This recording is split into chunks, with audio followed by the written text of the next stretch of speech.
Le défi fou de Guédelon, construire un château en autonomie totale sans pétrole comme au Moyen-Âge. Voilà, c'est proposé par Archipel, donc allez vous abonner. On va commencer tout de suite. Salut les néo-autonomistes. Il existe depuis 3 décennies un lieu dans lequel le mot autonomie prend tout son sens. Le projet de Guédelon est parti d'un pari fou. Construire un château comme on le faisait avec les techniques du XIIIe siècle et voilà. cela fait appel à donc, des 13e. compétences dans de très nombreux domaines.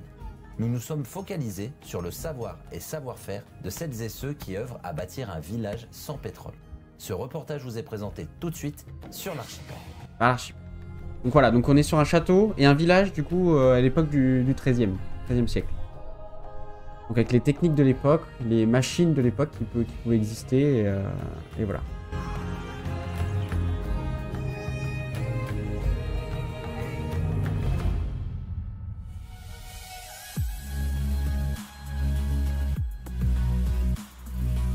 Archipel.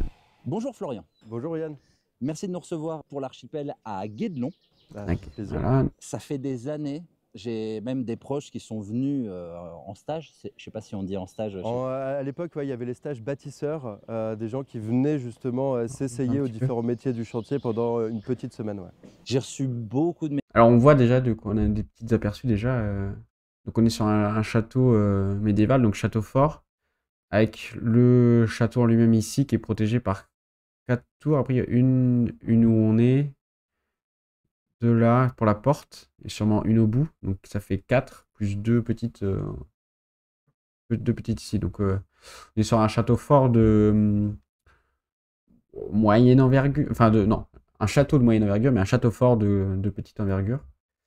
Donc c'est plutôt intéressant. On a même des douves qui ont été faites a priori là. Enfin, qui sont pas remplies d'eau, mais on a quand même un pont-levis, un semblant de pont-levis avec un fossé, quoi, au moins. Ça a l'air très intéressant. Ce qui est fou, c'est que là, comme ça, si on sait pas ce que c'est que le principe du château, on pourrait imaginer qu'ils sont juste en train de le restaurer. C'est assez fou. Donc on est donc sur un château qui a été restauré et en restaurant, du coup, en faisant les études archéologiques, on a découvert qu'il y avait un autre château. Donc ça, c'est courant hein, dans le... J'en ai parlé quand on avait fait le...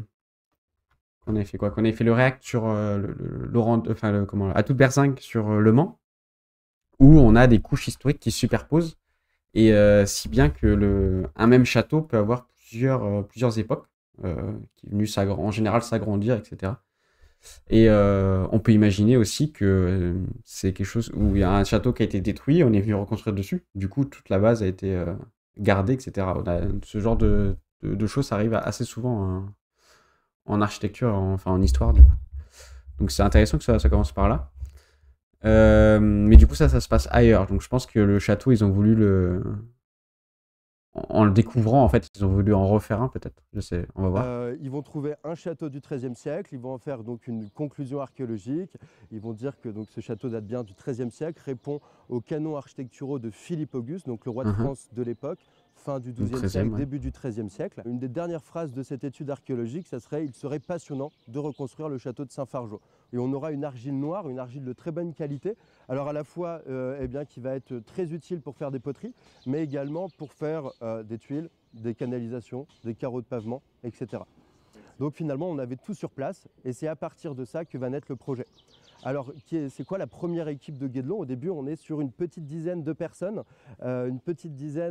qui va fonctionner grâce, dans un premier temps, à des subventions privées, publiques. Cette équipe, elle vient aussi de l'insertion professionnelle. Là, un détail vraiment très intéressant. Hein. C'est ça qui va être chouette à voir dans ce reportage-là. C'est que on est vraiment sur un château qui est construit actuellement. Et on le voit du coup sur les éléments ici, par exemple en bois. En pierre, je trouve que ça se voit un peu moins, surtout sur le mortier, où c'est pas du tout vieilli, quoi. Et c'est vraiment chouette. Après, j'imagine, alors on va voir comment ils ont fait pour faire des approximations ou imaginer comment ça s'était construit, mais ça a l'air très intéressant. Initialement, Marie-Hélène Martin, en fait, elle dirigeait une association qui s'appelait Émeraude, qui s'occupait de l'entretien des rivières. Et c'est avec cette même équipe de réinsertion professionnelle qu'on va construire, qu'on va poser les premières pierres de Guédelon. Donc ce qui est fou aussi dans ce projet, c'est qu'on part de quelque chose qui est un peu folle. Hein. C'est vrai que à l'époque, les gens nous prenaient un petit peu pour des fous. En tout cas, moi, j'y étais pas, mais ceux qui travaillaient, la première équipe, étaient pris pour des fous. Quand tu dis les gens, c'est les locaux, je présume. Les locaux, et puis même d'autres personnes, des gens qui sont passionnés des châteaux, qui vont se dire mais quel est l'intérêt de construire un château fort alors qu'il y en a eh bien, des dizaines, des centaines à restaurer. Voilà. Alors la question, elle était bonne à poser, mais maintenant on se rend compte aussi qu'il y a un vrai intérêt à avoir construit un château, puisqu'on va pouvoir sensibiliser à la restauration du patrimoine, mais aussi donc à la maison écologique ou à la compréhension de la construction médiévale des cathédrales, des châteaux. Bon, finalement, on comprend pas mal de choses en construisant réellement, concrètement, avec les matériaux sur place et avec un objet d'étude, en l'occurrence un objet qui est un château du XIIIe siècle, ce qu'on appelle le château donc philippien. Parce que du coup, ce qui est intéressant aussi, c'est que, au-delà de sensibiliser, je trouve, c'est que on peut vraiment tester les méthodes qu'on suppose. Parce qu'avec les fouilles archéologiques, etc., on peut imaginer des méthodes ou trouver des écrits sur des méthodes de construction. Mais là, ça permet de vraiment les tester et de les mettre en application pour voir si c'était vraiment réalisable. Et ça, je trouve ça très intéressant. On voit que là, on a une charpente en coque de bateau qui a été faite. C'est un peu ce qu'on a retrouvé dans l'analyse de Skyrim de Blancherive, où on voyait du coup les arêtes du bateau qui formaient en fait la charpente. Donc on voit bien, ça suit exactement la même trame que ce qu'on avait dans Skyrim, c'est-à-dire qu'on a les arbalétriers du coup en ogive, en bois ici, qui sont ensuite déportés vers l'extérieur ici, qui vont sûrement reposer du coup sur des murs en arrière. Et là-dessus, on vient poser du coup des éléments bois horizontaux pour ensuite porter la tuile. Donc c'est vraiment beau ce qu'on voit, vu que c'est récent, c'est vrai que c'est chouette. Une des premières questions qui s'est posée ici à Guédelon, c'était comment on ouvrait un bloc de grès ferrugineux.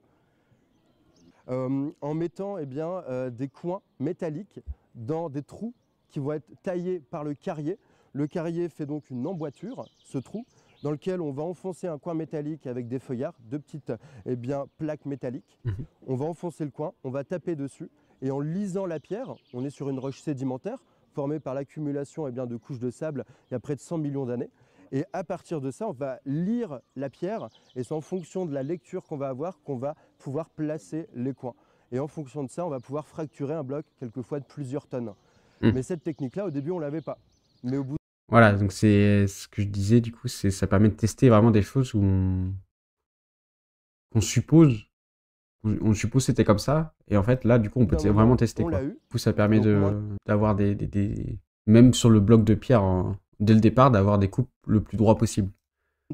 Donc, il y a une économie aussi dans le chantier. C'est ça qui est aussi intéressant pour nous, c'est de comprendre la réalité d'un chantier médiéval. Il y a des choix parfois où on mettait trop de temps à faire quelque chose. Nous, on considère qu'on a commencé la construction du château de Guédelon dans les années 1229. Aujourd'hui, on est en 2024. Nous, ici sur le chantier, on est en 1255. D'accord. Ça veut dire qu'on va prendre des modèles de référence. Ça fait déjà 26 ans du coup que le chantier a commencé. On voit que c'est quand même très long, hein, comme à l'époque évidemment. C'est très long de construire un château, et c'est surtout le process de la carrière. Et encore, ils ont construit le château dans une ancienne carrière, enfin pas loin d'une ancienne carrière, donc c'est vraiment chouette. Et dans une forêt. Et en fait, le process de taillage, d'assemblage, de tester les choses, parce qu'à l'époque aussi, on testait en fait sur place, notamment pour la cathédrale. J'en parlais quand on avait fait le Atout de Berzingue sur le Mans. On vient tester en fait l'assemblage des pierres entre elles pour voir si en fait ça fonctionne. En fait, on vient le tester à côté, potentiellement en bois avec de la roche. Et on voit en fait si ça tient debout, tout simplement, si ça... Là, ça reste des formes simples, des gros murs très épais, etc. Donc je pense qu'il y a un peu moins ce process-là. Mais, et on connaît un peu mieux, par exemple, là, tout ce qui est voûte ou ogive, on connaît un peu mieux. Salut Rémi. Petit réact ce matin, ouais. Je savais pas trop quoi faire, et puis du coup, petit réact, et j'avais trouvé ce reportage-là sur Guédelon. Je me suis dit que ça pouvait être intéressant. Puis il y a de quoi faire, le reportage il est plutôt long pour le coup. Entre 1229 et 1255. Donc un de nos châteaux de référence qui nous a pas mal inspiré dans un premier temps, ça a été le château de Dourdan, construit dans les années 1220. D'accord. Il est où, lui? Donc château de Dourdan, c'est ça. Donc c'est vrai qu'on voit la similitude hein, avec du coup, le château de Guédelon. On a la porte avec les 2 tours, on a 4 tours, dont une principale, et du coup la partie château qui a été gardée. Je sais pas s'ils comptent construire des ailes comme ici, mais c'est vrai que c'est assez proche. Avec des douves du coup qui n'ont pas été faites là, mais il y a un fossé qui a été creusé. Alors Dourdan est dans l'Essonne. Dans l'Essonne. On est sur un château royal, et donc dans les dimensions royales. Et nous, on ne pouvait pas se permettre de faire un château royal. On a inventé un scénario historique. D'accord, ils sont adaptés du coup, parce que c'est vrai que du coup le château, celui-là est beaucoup plus grand. On voit il y a une aile principale, plus une aile sur le côté, et une tour qui est plus grande aussi. Et du coup, c'est ce que je disais au début, c'est vrai que le château a l'air grand pour un château de ce type-là, mais pas non plus immense. Ce qui est intéressant, c'est que ce genre de scénario, c'est vraiment ce qu'on retrouve dans les écoles d'architecture. C'est vraiment cool comme process. C'est-à-dire qu'on imagine, par exemple, on se dit, ok, c'est une famille, c'est un couple avec un enfant, 2 enfants, et on imagine, ok, du coup, tout au long de leur vie, il va falloir que les enfants, du coup, par exemple, soient dans la même pièce au départ, mais après, aient leurs pièces différentes, puis après, puissent aller à l'université. Du coup, en fait, l'aménagement de la maison va s'adapter à ce genre de scénario. Ça peut être un étudiant tout seul en ville, ça peut être un ouvrier en campagne, etc. Genre c'est ce genre de scénario qu'on imagine quand on étudie en tout cas l'architecture. Et par exemple pour des logements, typiquement, on imagine qui pourrait y vivre, etc. En revanche, nous, on va alterner entre du moellonnage. Le moellonnage, c'est une pierre qui ne va pas forcément être taillée, avec des pierres, elles, qui seront taillées. Du coup, c'est pas ça. Ça, c'est pas du Moyen-Âge. Ça, c'est pierre taillée, du coup. On va justement aviser sur l'économie de chantier en fonction du Moyen-Âge, du coup, c'est ce qu'on voyait le moelleur de pierre. Ici. Moyen-Âge, du coup, c'est ça. C'est de ça qu'il parle, le Moyen-Âge. Donc, pas tout à fait taillé, c'est pas tout à fait très lisse, mais c'est rattrapé, du coup, par la jointure et l'assemblage. Et au contraire de la pierre de taille qui est au-dessus. Mais ce qui est vraiment intéressant aussi, c'est qu'on voit les différents usages des constructions. C'est-à-dire que sur le château, évidemment, on a de la tuile, on a de la pierre, etc. et du bois qui est bien taillé. Et pour des choses plus pratiques, comme ici, on a une charpente en bois et juste une charpente en bois qui est relativement taillée. Hein, c'est un tronc juste sans l'écorce. Et des branches de bois aussi, à l'horizontale. Et en fait, c'est juste des bardeaux de bois, des planchettes de bois qui viennent faire la structure ici. On voit que ça a été ouvert pour sûrement avoir un peu plus de lumière dans le fond de l'espace ici. Et comme à l'époque, en fait. Hein, c'est en fonction de l'usage qu'on a, on met plus ou moins d'efforts dedans parce que ça prend énormément de temps. Ça veut dire qu'on expérimente des techniques du Moyen-Âge. On va faire des recherches. C'est la première étape de cette méthode un peu scientifique. Première étape, la recherche. On fait la recherche, ensuite on se dit on va essayer. Donc c'est la phase d'expérimentation. Et ensuite, on va évaluer. Donc c'est l'évaluation, la troisième partie de la méthode qui va être l'évaluation. Est-ce qu'on a réussi à faire comme au XIIIe siècle? Alors du coup, le pont est là. Et si, le pont est là, voilà. On a le tablier du pont qui est ici, au niveau de cette poutre-là et cette poutre-là. Et la jambe de force, du coup, c'est ça. C'est ce qu'il y a juste ici. Ah, donc ça, c'est intéressant aussi. C'est en lien avec l'ONF. Donc, c'est l'Organisation nationale des forêts. Et parce que du coup, depuis tout à l'heure, il parle de l'ancienne carrière qui était là, donc pour la pierre. Et du coup, de la forêt de Guédelon, qui donne le nom au château, qui est là pour la forêt.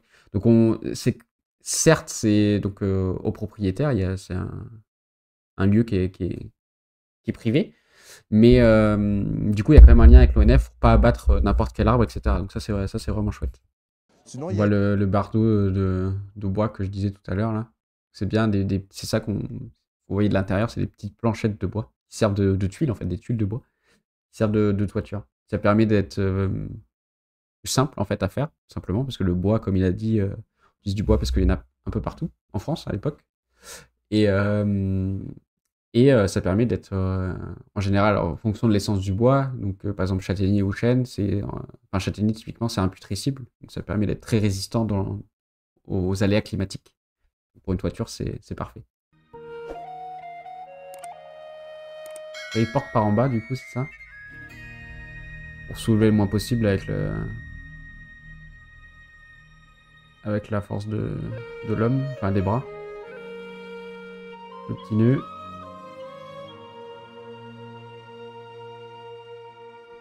Là, il va venir faire levier pour remonter abaisser ça vers le bois et refaire un nœud du coup de l'autre côté.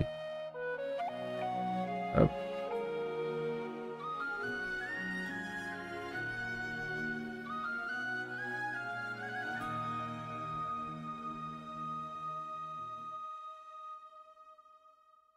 Donc tu vois, le nœud, il est très très simple là, pour accrocher la pièce. Ah ouais. Là, on a une petite... C'est pas lui qui tient la pièce de bois là, ça se voit. Il prend son temps, il prend la pause. Alors tu vois le nœud là.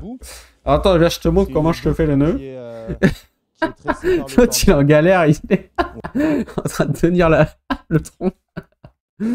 Oh le pauvre. En fait, on noue la corde. C'est bizutage là. On fait passer la corde dans la boucle. Oh merde. Et après, on fait juste. Voilà, on fait un petit nœud.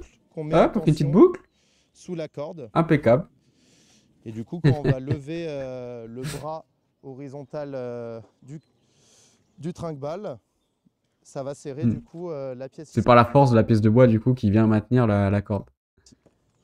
Donc du coup après là il y a deux solutions, soit on accroche... Et après comme ça, une fois qu'on l'a posé, on a juste à tirer sur la corde et ça enlève, ça fait tomber le morceau de bois. Avec l'anneau qui est là, on accroche le cheval qui ramène la pièce. Donc c'est ce qu'on va faire dans la journée. Là le cheval, je sais pas où il est, mais a priori il est chez les maçons. Il est occupé. Et sinon, si la pièce est un peu plus petite, les chevaux, ça peut être nous. Donc là il y en a deux qui tirent ici. C'est nous aujourd'hui. Des roues et qui poussent et ça se fait bien aussi. Mais par exemple, tu vois, une pièce comme ça, là, on la porte très facilement avec le trinque-balle. Alors, maçon. Adrien, on va parler chaud, mais chaud aérienne. Est-ce que tu pourrais te présenter? Bah oui, alors du coup, moi je suis maçon du patrimoine. Et donc ici, en fait, on est à l'endroit où on fait les gâchets. Donc les gâchets, c'est là où on va faire le mortier, et le mortier, c'est ce qui va nous permettre de coller toutes nos pierres entre elles sur le château. Donc en gros, là, vous avez du grès, vous bâtissez avec. Vous avez du calcaire qui est pas loin, vous pouvez faire du coup un bâti de pierre avec justement de la chaux, avec ce calcaire. C'est pour ça que les architectures, ne serait-ce qu'en France, se diffèrent du nord au sud, quoi, par exemple. On a, ou de l'ouest, par exemple en Bretagne, on a beaucoup plus de granit, etc. Alors que dans la part de la France, c'est plutôt du calcaire, typiquement. Donc, l'architecture suit les modes de vie et le lieu, en fait, tout simplement. Et c'est ce qu'on essaie de retrouver dans l'architecture moderne actuellement, c'est de utiliser les matériaux aux bons endroits et en essayant d'avoir les matériaux locaux, évidemment, pour simplifier la construction, réduire le temps de construction, justement. C'est le liant, donc pour nos mortiers, on a besoin d'un liant et d'une charge. La charge, ça va être le sable.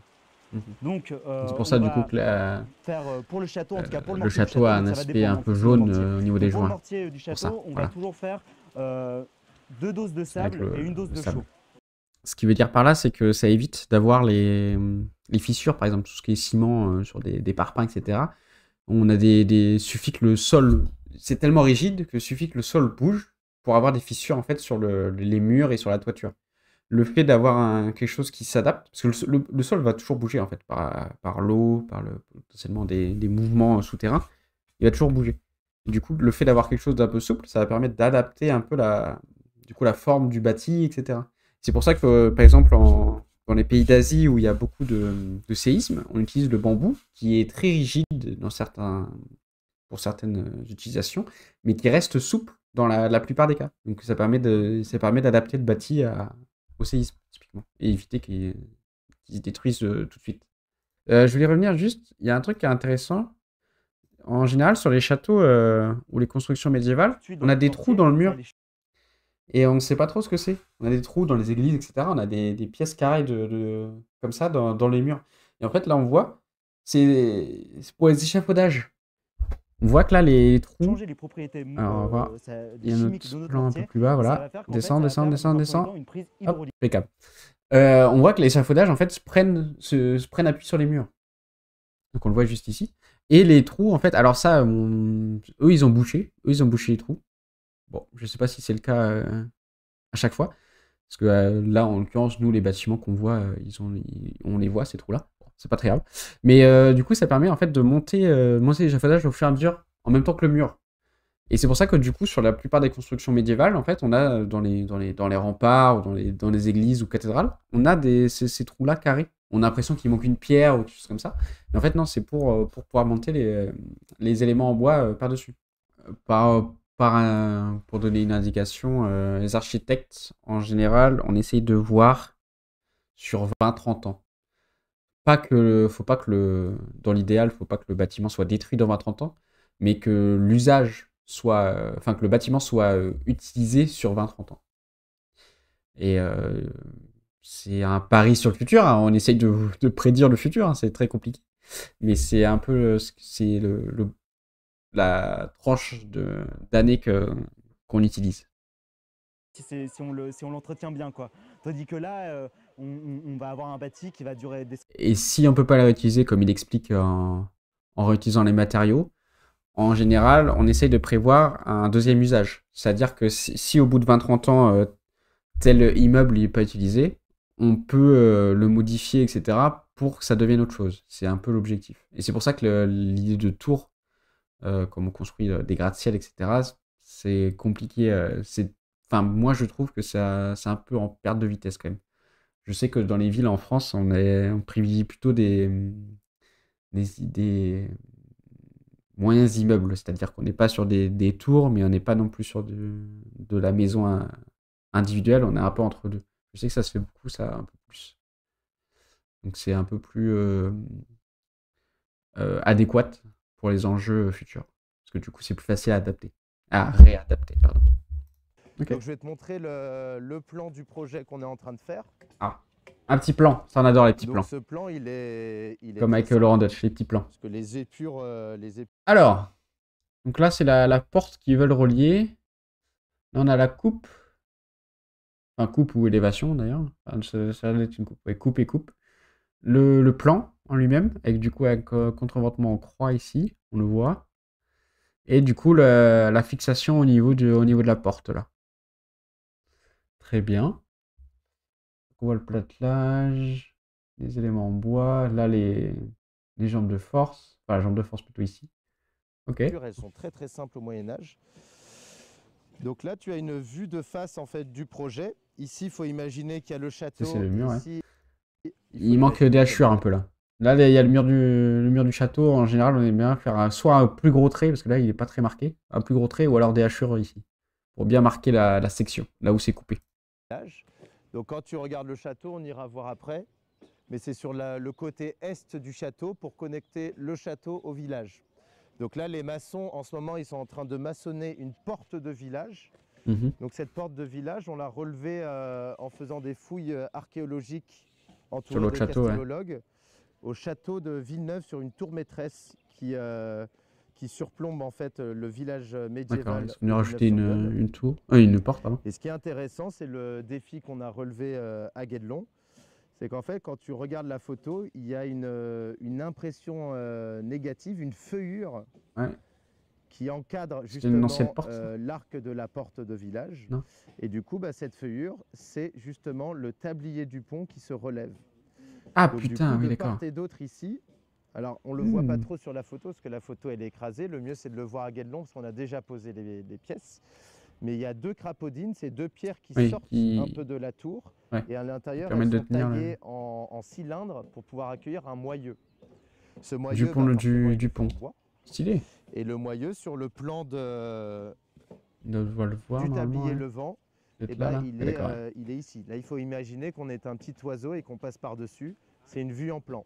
Donc le château, il est là. Petit oiseau qui passe à travers les murs, qui a une vision rayon X, mais très bien. Et le reste de la passerelle... Là, il manque tes planches de ton plancher. Et la passerelle, du coup, le tablier se lève dans ce sens-là. Donc le moyeu, il repose sur les crapaudines qui sont taillées par les tailleurs de pierre. C'est pour l'aspect pédagogique. On rappelle, c'est pour l'aspect pédagogique. Ça, tu vas pouvoir les voir très précisément, à la fois sur l'épure, parce qu'en ce moment, on est en train On le de voit aussi faire- là, le moyeu, hein, d'ailleurs. On le voit ici de face, là. Du coup, comme il disait sur la porte, on peut accueillir le moyeu entre cette pierre-là et cette pierre-là. Et on la voit ici. Il y a une pierre là, et ça le moyeu qui est derrière, là. l'épure du tablier. Le tablier qui sera recouvert du coup de ces planches en aulne. Mhm. Et tu pourras voir l'écrapodine et la porte qui est actuellement en train d'être montée par les maçons. Dis-moi, petite question François, Ouais. sur Archipel, on s'intéresse vachement au bois. C'est quoi les propriétés qui vous intéressent dans l'aulne? Est-ce que c'est parce que ça pousse dans le coin ou il y a une raison? Alors il y en a plusieurs. Tout d'abord, c'est que c'est un bois local. Donc vu que c'est un bois local, c'est un bois qui nous intéresse à Guédelon parce que comme l'oiseau fait son nid, nous on fait un château avec directement les bois locaux Ah qu'on ouais. trouve sur le site. De la face de Ah ouais, c'est impressionnant la courbure qu'elle a là. Faut vraiment ça doit être perpendiculaire à la face. Sans. Et en fait, on vient juste redresser comme ça pour Ah ouais. avoir une finition très Une très plate. précision de fou. Et C'est une ici, hache, en mais c'est une fait, précision de fou. La face de la pièce sans la creuser. Du coup, le côté plat permet de se coller sans couper du coup le cœur. Je sais pas si tu vois ce que je veux dire. L'équarrissage, on travaille en reculant. Oh, c'est loupé là. Oh, le coup de hache là sur le haut de Je sais l'arête. pas si tu vois ce que je veux dire. L'équarrissage. Celui-là là. Oh, celui-là il doit être dur. Oh, il doit être dur celui-là parce que on l'a vu tout à l'heure, c'était quand même très très droit là cette arête là. Et il a donné un coup d'en haut. On travaille en reculant. Oui, oui. Parce qu'en fait, on se À mon sert avis, d'un le point haut de l'arête, pour là. savoir s'il y a Oh. trop de matière ou non. Catastrophe. Et en fait, le principe, c'est d'aligner la verticale qu'on a fait au fil à plomb ici. Voilà, et là à mon avis il a donné un coup un peu L'aligner trop haut là. avec la droite qui est par-dessus. Quand on aligne deux droites ensemble, ça forme un plan.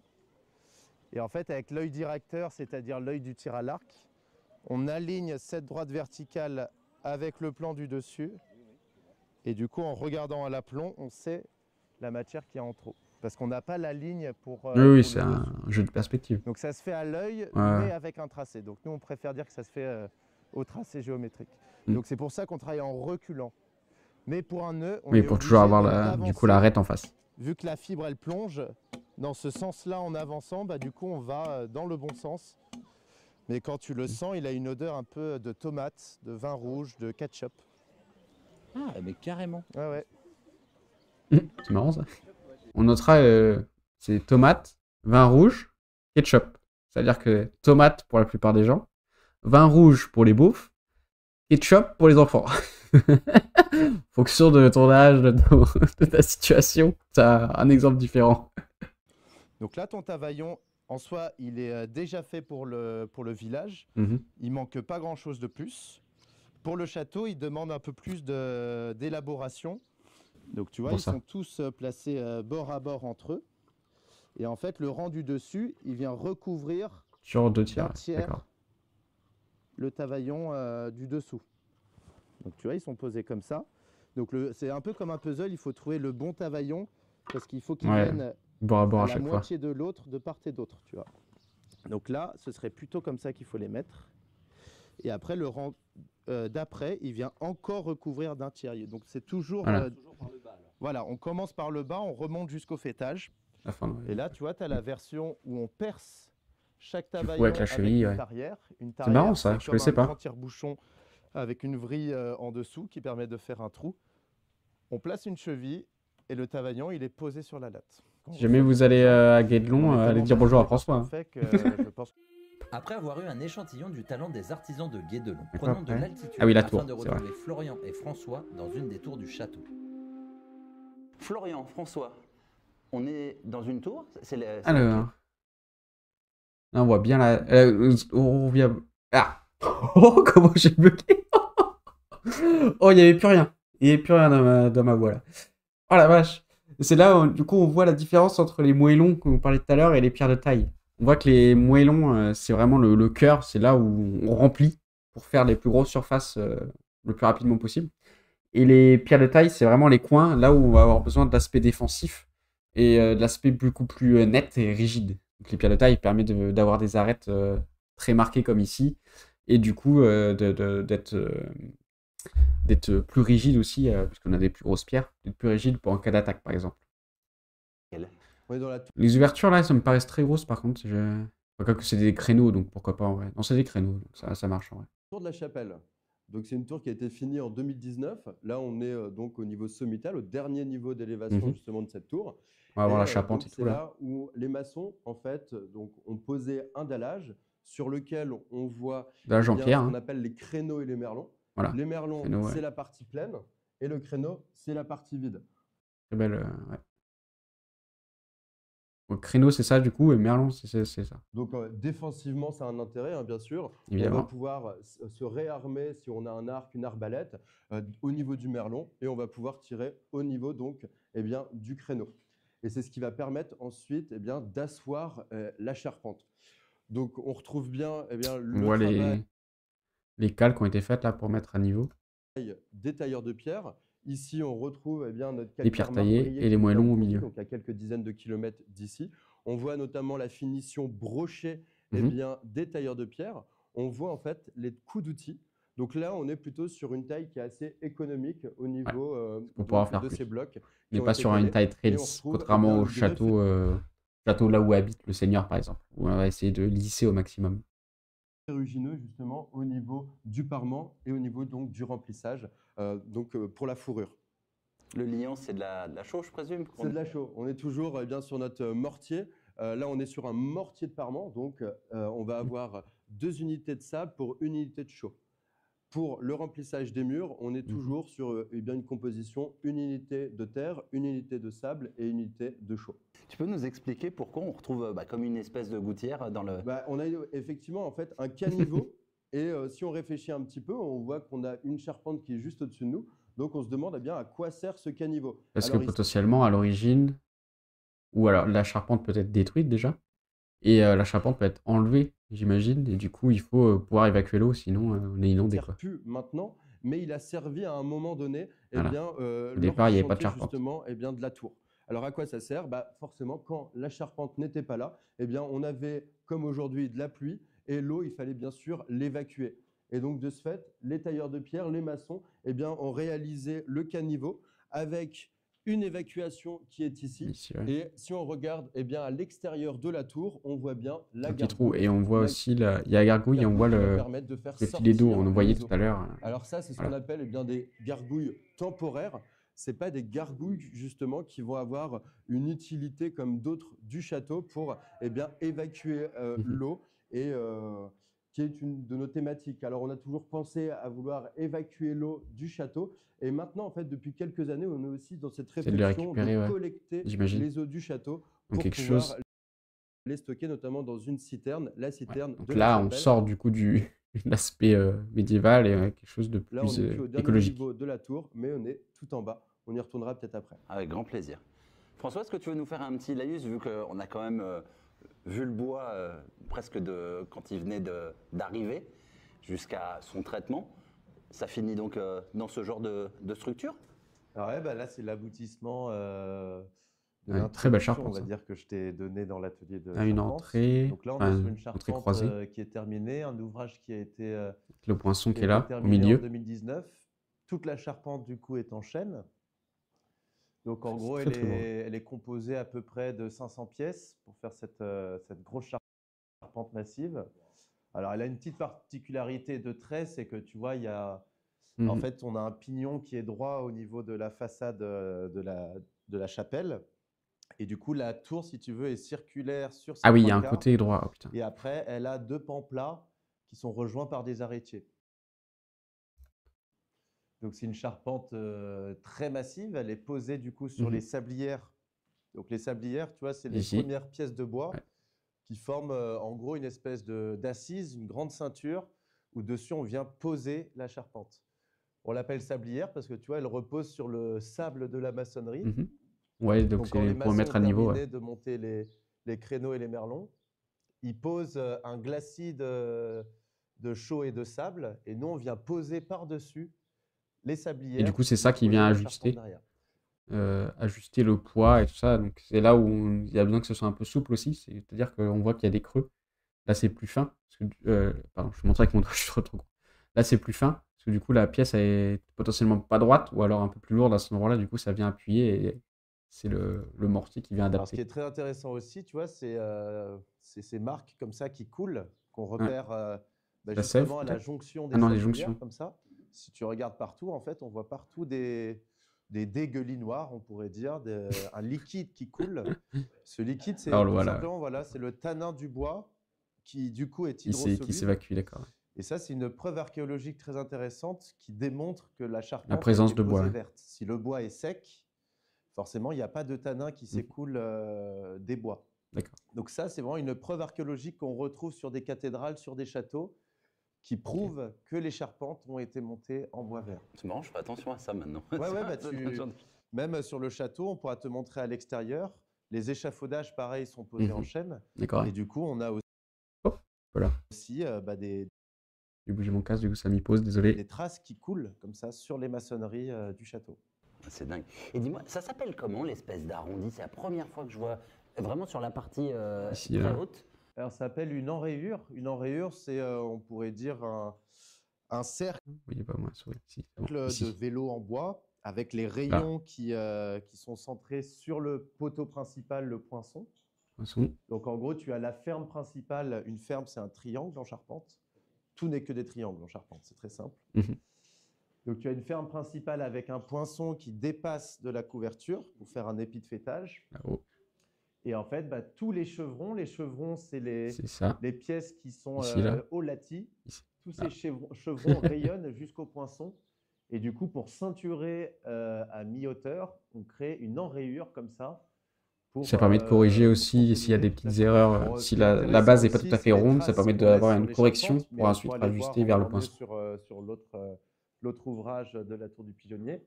Déjà, tu as les marques d'emplacement des bois avec leurs chiffres, tu vois. Donc là, en fait, tu as des chiffres partout tout autour de la charpente. Allez, on va le tracer là. Là, tu as un X, tu as 3 barres, ça veut dire le 13. chiffre 13, donc c'est la ferme numéro 13.